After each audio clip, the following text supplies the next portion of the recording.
KPK police डेरा इसमाइल ख़ान की जो police के जवान हैं, ये मुझे यहाँ पे मिले तो बहुत अच्छे अखलाक से पेश आए और इन्होंने चाय पानी जो है यहाँ पे बड़ी खिदमत की है, तो इनका शुक्रिया अदा करते हैं। और इन्होंने ये भी पूछा कि अगर आपके पास रात को रहने के लिए अगर जगह नहीं है, अगर आपको कोई मसला है तो आप यहाँ पे हमारे साथ रह सकते हो, अपना टाइम गुजार सकते हो। तो उन्होंने अच्छी गाइडेंस की, एक अच्छा जो है उन्होंने मुझे रास्ता दिखाया है।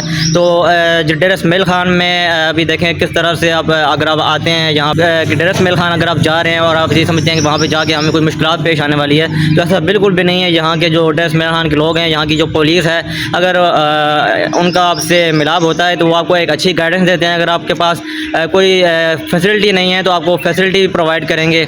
और आप सबका शुक्रिया अदा करते हैं जी, आपने मेहमान नवाजी की। और ये KPK पुलिस का इमेज है जी, ना सिर्फ लोग कहते हैं कि यार पुलिस वाले के बारे में काफ़ी कुछ बातें करते हैं, तो इनसे मिले हैं, बड़ा अच्छा जो हमारे साथ पेश आए हैं और एक अच्छी गाइडेंस दी है। और सबसे बढ़कर इन्होंने कहा है कि अगर आपको कोई मसला दरपेश हो तो आप हमसे जो है कॉन्टैक्ट में रहें जब तक आप डेरा इसमाइल ख़ान में हैं। तो ये जी एक अच्छा लगा। ये भी भाई हैं, इनके साथ हैं KPK पुलिस के जवान हैं, तो इन सब का हम शुक्रिया अदा करते हैं अवान TV की तरफ से। और KPK पुलिस जिंदाबाद और डेरा इसमाइल ख़ान की जो पुलिस है ये भी जिंदाबाद। और बहुत अच्छा लगा मिलके। Once again thank you so much sir आपका।